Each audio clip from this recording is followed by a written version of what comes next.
In this video, we go over how to install our full window vehicle decals.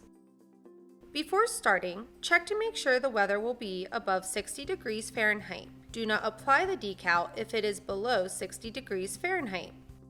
Please note, we do not recommend placing a decal on a rear window that has a wiper blade.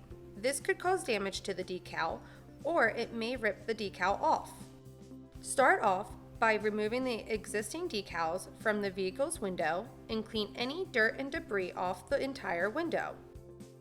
This will prevent any particles from creating bubbles in your print. Spray the window with application fluid or a mixture of soap and water. Make sure the whole surface is covered evenly with the fluid. This will help you reposition the decal as needed. Next, peel the backing off your decal and place it on the window. If you find your decal needs repositioned, you can easily take it off and place it again until you are happy with the placement. Once positioned, use a squeegee to smooth out the decal. Start from the center of the decal and move outward towards the edges.